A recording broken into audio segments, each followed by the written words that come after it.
My appreciation to the elders and the congregation for giving me this invitation. I hope that by our being together this week that it will help you to be brought closer in your relationship unto the Lord Jesus Christ. It's good to be with the Holloways. I'm enjoying their hospitality already. Look forward to the week and staying with them. And had the opportunity this morning to meet Brother Norman Fultz and his wife. This is the first time I have had the opportunity to meet them, though I feel somewhat familiar with them, having heard much about them over the years. Used to have a relative of his that preached, that was a member of the church where I used to preach in Indiana, and she was always telling me things about Norman, and so it's good to finally meet him and to be with him this week. So I look forward to that opportunity to be with all of you and hope that it'll be a beneficial experience. As you see from the bulletin, there's a listing of the different sermons that we're going to be speaking upon all this week. I hope that you'll find these topics to be of interest unto you, but more importantly, things that will help you be better in serving the Lord. A couple of special ones I want to point out. Wednesday night, we're going to be talking about the subject of worry. We have a tremendous problem in our society of people worrying themselves, and so we'll talk about that. Then Thursday night, why we lose our kids.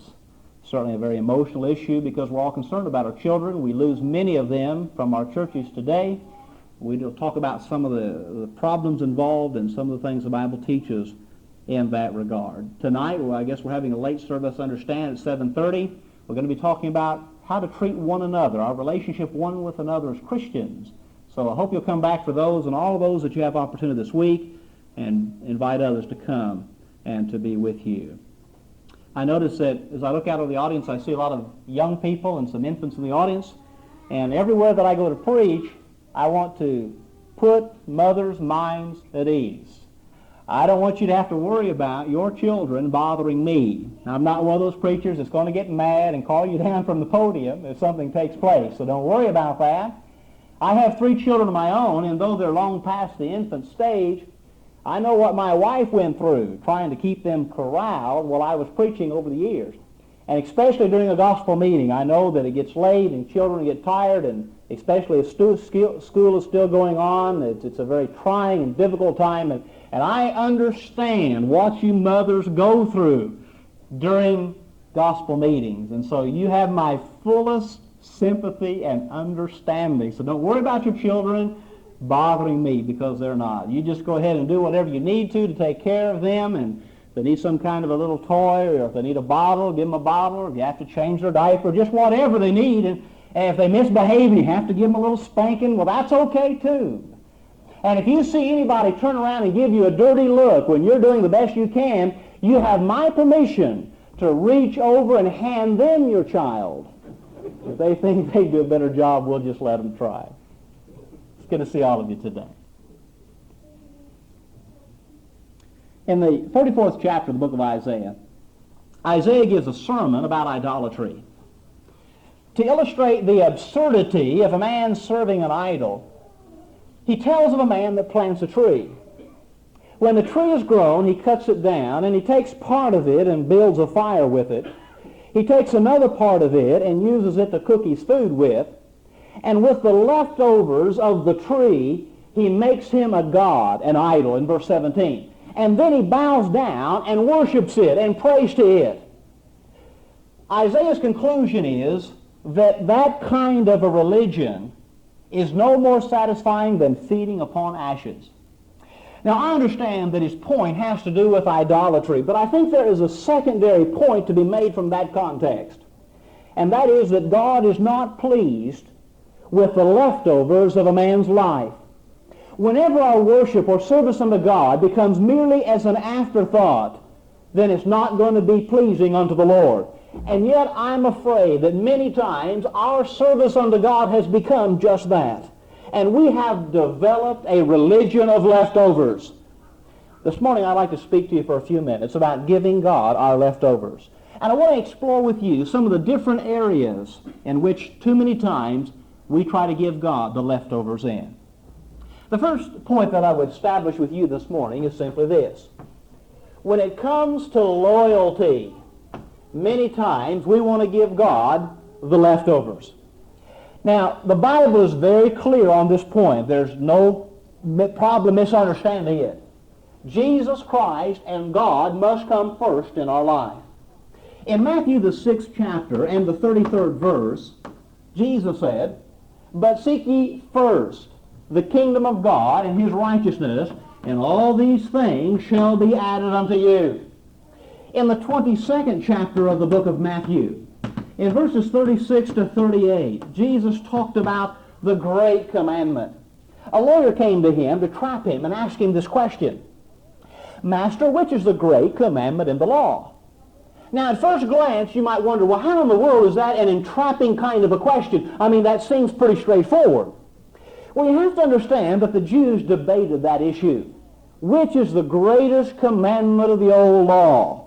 Some of them thought that it had to do with the Sabbath day observance. Some of them thought that it had to do with circumcision. And so they debated that issue amongst themselves.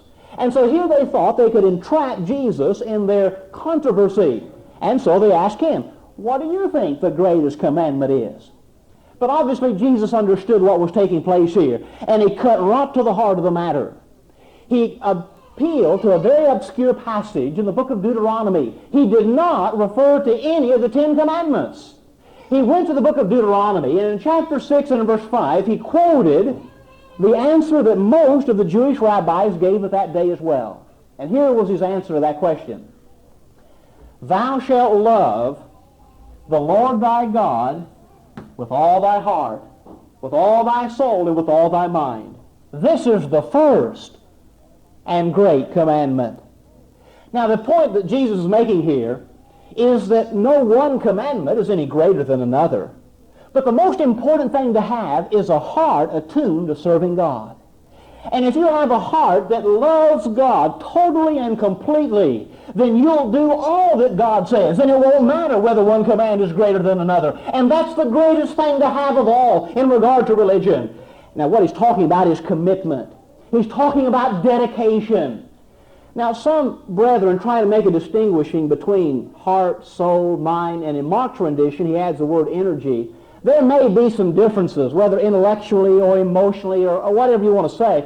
But I think that when you look at that all together, he's trying to say, completely surrender your life to God.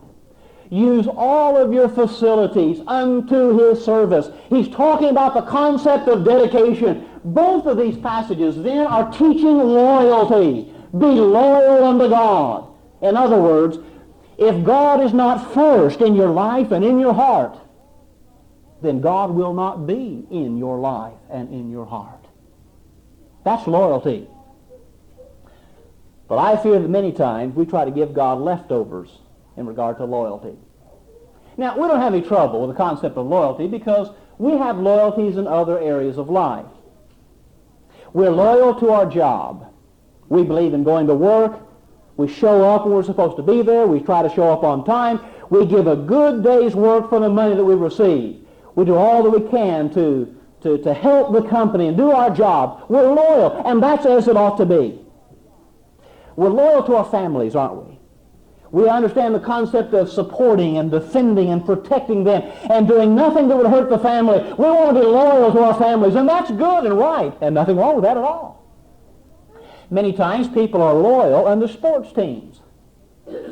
I don't know if you Chief fans around here, when I was flying through St. Louis, I noticed all the TV monitors had the Cardinals on the tube. I guess they're loyal to their hometown teams there. There's nothing wrong with that. Maybe you follow high school ball, and every Friday night during football season, you're going to be there at those ball games or basketball, whatever it is. You may be loyal under your team, and that's fine. And we know what that means. That means that you go to the games and you yell and support and defend the team to the best of your ability. And you do that whether they're winning or whether they're losing. I remember a few years ago, it was the 1987 baseball season. The Milwaukee Brewers went on a tear and won the first 13 games in a row. And everybody in Milwaukee was all excited. And the people started coming out and attending the baseball games, and they filled the stadium up, 50,000 plus people to watch them play. And then they started losing. They lost 13 in a row, I think even more than that. And the fans started not to attend. And the attendance plummeted to they were averaging less than 10,000 people at those home games.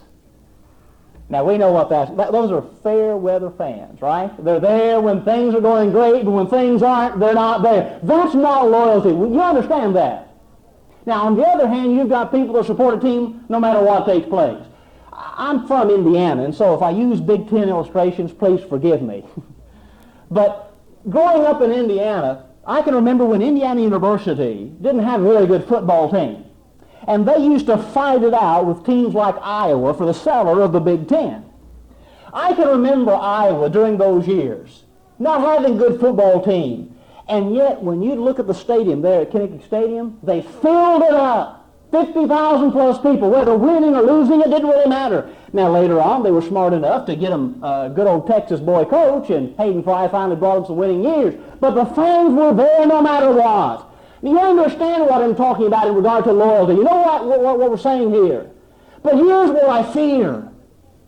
We have all these loyalties to job and family and television shows and the sports teams. We parcel it all out, and then when it comes to God and religion, it's whatever we've got left over we give unto God. And many times it's not very much.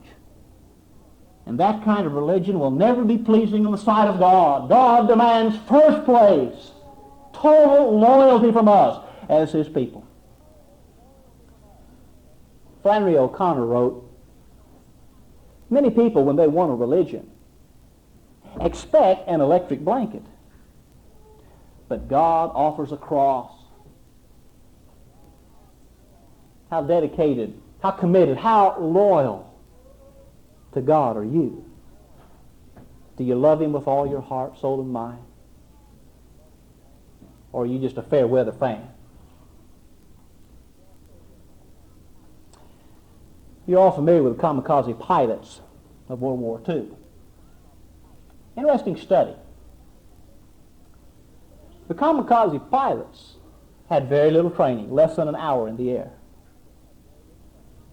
The planes had no navigational systems. They would send up an experienced pilot with a navigational system, and all the rest of them would follow him till they got to their destination. They were greatly feared by the American naval officers because they would come in and they would just give up themselves in their planes as they would crash into the ships. I understand whenever they left base, they only had enough fuel to go one way. They weren't coming back. Now, whether you believe like they did or not, they were loyal and dedicated to what they believed in. And what I'm suggesting to you is that we should have that same kind of loyalty and dedication, even if it means the giving of our lives into the service of God. Is that the loyalty that you have? There's a wonderful little fable about a chicken and a pig. And they're walking along a dusty road, and they see a sign about a charity banquet. And they both want to try to help. And so they're thinking of ways that they can help. And all of a sudden the chicken says, I've got an idea. I'll donate a dozen eggs, and you can donate the bacon. Now the pig thought about that for a minute. He said, now wait just a minute. For you, that's a token contribution. But for me, that's total commitment. But isn't that what God's asking? That we'll give ourselves to Him, whole hog or nothing. How loyal are you in your service unto God? But again, when you think about giving God our leftovers, another area where we often try to give God leftovers in is in regard to our time. Our time. The stuff that life is made of, to quote Poor Richard's Almanac. Do you know that time is our second most precious possession? Second only to our soul. And do you know why time is so precious? Because time represents opportunities. Opportunities to do good and to serve God and to be with our family and to help out mankind. It represents wonderful and amazing opportunities that God has given unto us. And that's why the Bible teaches us that we're to use our time wisely in His service. In the book of Ephesians, in the 5th chapter, in verses 15 and 16, Paul said, See then that you walk circumspectly, not as fools, but as wise, redeeming the time, for the days are evil. I believe the American Standard translates the phrase redeeming the time as buying up the opportunities. Using your time wisely, that you do not waste valuable time and the opportunities that that time brings. But yet I fear that many times that's what we do. Now, I know your time's valuable and important. And I know that you have commitments. I mean, you have to have time to go to work, and you have to have time to sleep, and you have to have time to eat. And there's nothing wrong with time for recreation and entertainment. We understand that concept. There's nothing wrong with that. But here's what I fear. We block out our time for all these different things, and then our hobbies and other interests that we're involved in. And then when it comes to God, it's, I'm sorry, God, I just don't have any more time for you. And we don't have time to go to worship, and we don't have time to teach and get involved and to do good works and be faithful in the service of God. And we try to give God leftovers in that regard. It won't work. Do you ever feel like you're running off in 10 different directions at the same time? There's never enough time to get done what we'd like to do, is there? And we get ourselves committed, and we've got too many irons in the fire. I don't know if you remember Alice in Wonderland. There's a wonderful little scene in Alice in Wonderland where Alice in Wonderland is running hand in hand with the Queen. And she's running as fast as she can go. And the Queen says, faster, faster, faster, faster. And finally, when Alice thinks she cannot take another step, all of a sudden, she finds herself sitting under a tree. And she looks around, she says, well, this is a very familiar tree. I think we've been here the whole time. And the Queen says, yes, that's correct, we have. And then the Queen says, ah, now you see, Alice. It takes all the running that you can do just to stay where you're at. But if you want to get someplace else, you must run twice as fast as that. You ever feel that way? You're just running, running, going, and still not getting anything accomplished, not getting anywhere where you want to be? I think all of us sometimes in life feel that way because we've made so many commitments with our time. And I think maybe what we need to do is to stop for a moment and pray God to slow us down, that we'll take the time for what's important, to take the time to kiss your spouse, to take the time to hug your children, to take the time to make a new friend, to write that letter, to make the phone call of encouragement to the widow, to study your Bible, to meditate, to pray, to go to worship, to do good works, taking the time for what's really important in life. And you know what you're going to find? You're going to find that these things really don't take all that much time. And yet they are things that are productive of eternity. Are you giving God just the leftovers of your time?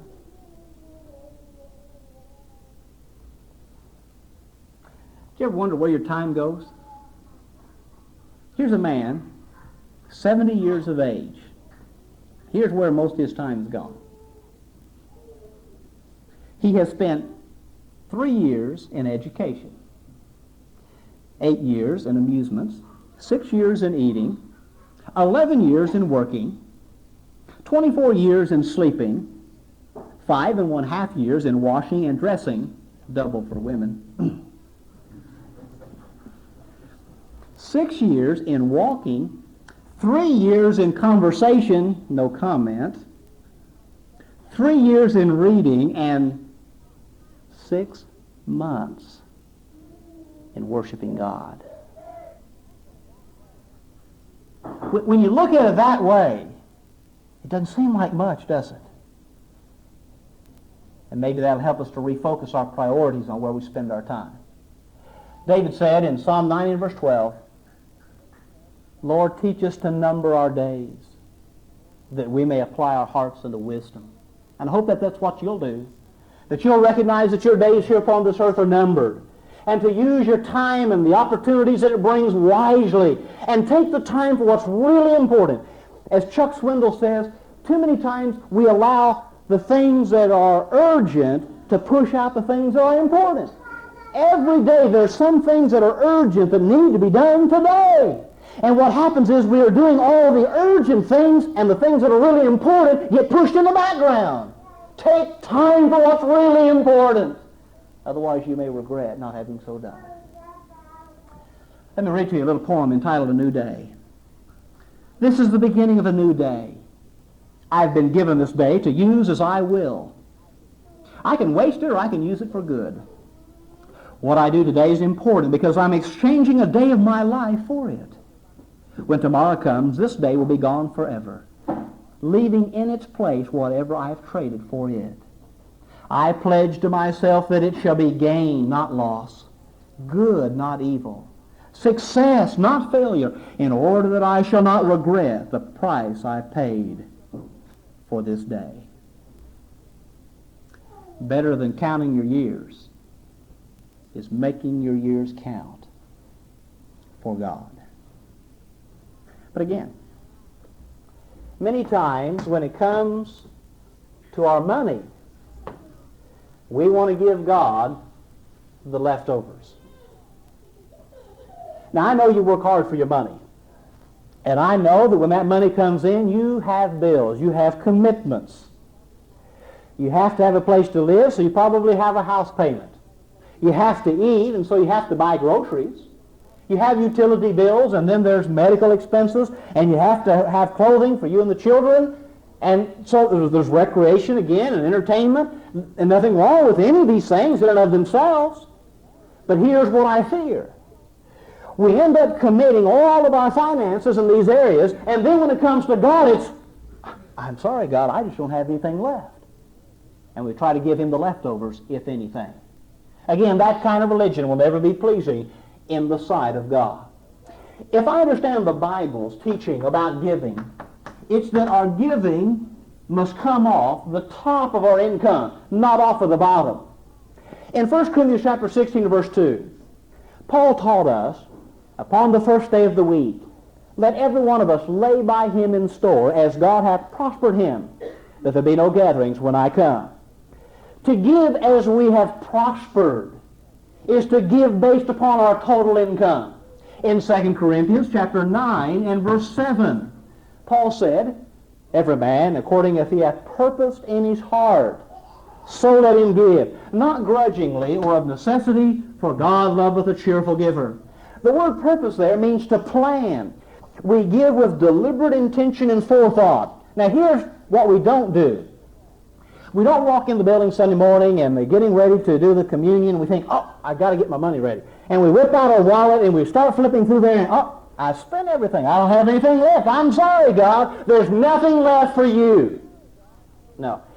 What he's saying is, from the total amount that you make, your total prosperity, from that amount you decide how much belongs to the Lord. And you cut out that amount and set it aside, and when Sunday comes you give it unto him, and then learn to live on the rest of it. That's the principle that's being laid down in the Word of God, not leftover kind of giving. I think some people have a tipping attitude toward giving. You know, you go to a restaurant, you and your wife, and you have a nice meal, and the service is good, and you tip the people. You tip the waitress, waiter. And if you've had a nice meal, everything's gone pretty well, you may lay down $5, $6, $7, $8 tip, you know. And I think some people think about that in regard to church. They come to church, and if the song leader does a pretty good job, and the people are friendly, and the preacher doesn't hold them overtime, then you tip the church. You tip the Lord. Now, I don't know where that idea came from, but that is about as far from the truth as anything I've ever heard. You remember the story of the widow's mites in Mark chapter 12? We concentrate upon what he said to her because she was blessed, because she gave sacrificially, even though the amount that she gave was very minuscule. But remember the rich people that came before her? And they were throwing into the treasury all these lavish and expensive gifts, giving thousands of dollars worth of things perhaps. But Jesus made this comment. He said, they gave it of their abundance. left over. Even though the amount was great, it didn't represent very much unto them. They were wealthy people. They had plenty to give. There was no sacrifice. There was no true liberality. There was simply giving leftovers. And God is not pleased with that kind of giving. Let's make sure that we start giving unto God as He is given unto us before God starts giving unto us like we've given unto Him. But again, another area where many times people try to give leftovers unto God, number 4. That is in regard to their energy and their ability. I know that you work hard, and I know that you expend a great deal of energy, and you use your abilities in that work. And again, there's not a thing in the world wrong with that in and of itself. And then I know many of you have hobbies and other interests that you throw yourselves into when you have the time. And again, I'm not condemning that. Nothing wrong with that whatsoever. That's good and fine, wonderful. But here's what I fear. We throw all of our energy and all of our abilities into our work and into our hobbies and these other things. And then when it comes time to serve God, I'm just too tired. I just don't have any energy left. I just can't do it. I'm sorry. That kind of religion will never be pleasing in the sight of God. The parable of the talents in Matthew chapter 25 certainly teaches us a principle to use our abilities in serving God. Now, several things from that story. You remember the story, how there was 3 men, one given 5 talents, 1 2, 1 1. The 5 and 2 talent men used theirs, gained more. The 1 talent man, because of fear, did not, and he was condemned. The other 2 were blessed. Now, number 1, everybody differs in ability. The text said that every man was given those talents according to their several ability. Not all of us are the same, but that doesn't matter. You don't have to be a 5-talent man to serve God. You don't have to be a 2-talent man to serve God and please Him. The point of the 1-talent man was not that he had only 1 talent. The fact was he didn't use what he had. And that's true for you and I. Oh, you say, well, I can't get up and preach a sermon. I can't teach an adult Bible class. Maybe there's things that you can't do, but there are some things that you can do. The key is not how much ability that you have. The key is whether you're using what you have in the service of God. So therefore, we can never excuse ourselves. There's always something you can do if you want to do it. Secondly, is teaching us that our responsibility is based upon our abilities and our opportunities. I really believe the talents represent opportunities. Opportunities. They were given talents based upon their several ability. The ability was innate within the men. The talents represented to us opportunities given in commensuration with their abilities. So therefore, the abilities that we have, based upon the opportunities that we are given, equal the responsibility that we have. But many times, we're just simply like the 1-talent man, fearful and unwilling to get involved.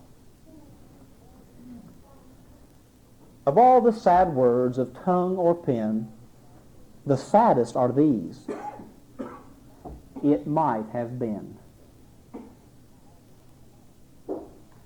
Oliver Wendell Holmes wrote about the people that die with all their music still in them. And I thought about that from a spiritual application. As you look around and you see so many Christians that are wonderfully blessed and talented, and yet they seemingly as well die with all of their abilities spiritually still within them too. I don't know if we have any school teachers here. One of the frustrating things that a school teacher has to deal with is unmotivated students. And many times you get a kid that's obviously intelligent, but he won't work.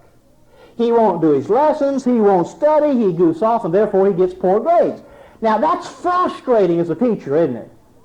And sometimes you like to get that kid aside, and if nobody would know, and choke him a little bit and shake him and say, "What's wrong with you, son? Don't you see that you are blessed? Why don't you apply yourself? You can make so good grades if you would. It's frustrating, isn't it? Maybe some of you guys coach Little League or soccer or something in the summer. Same thing's true in sports. Here's a kid, very talented athletically, obviously, but he won't practice. He goofs off, he won't apply himself. And again, you like to get the kid and shake him a little bit and say, what's wrong with you? You're so talented. If you just apply yourself, you could be a great player. It's frustrating to deal with people that have abilities and talents but won't use them, isn't it? But oh, I wonder what God thinks. And how frustrated God must be sometimes with us when He looks down and He sees us with all of the ability and the talents and the opportunities that He's given unto us, and then we won't use them in His service. It must be frustrating for Him. Now, I haven't been here long, but it's obvious, painfully obvious, that this is a 5-talent congregation. That there are people here that are obviously talented with a tremendous ability that could be used in the service of God. And I don't know anything about your situation, and that doesn't really matter. I simply question you, for you to question and search your own heart. Are you doing all you can in God's service? Are you using your energy and your ability to serve Him? Or are you just giving God the leftovers in that regard?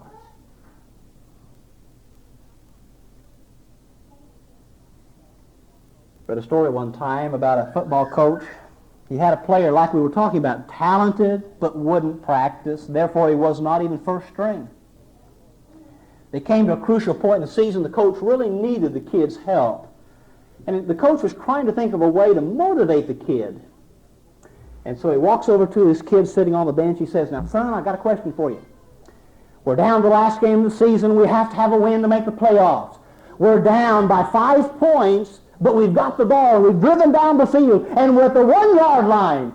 And there's just a few seconds left in the game, time for one more play, and the quarterback is injured.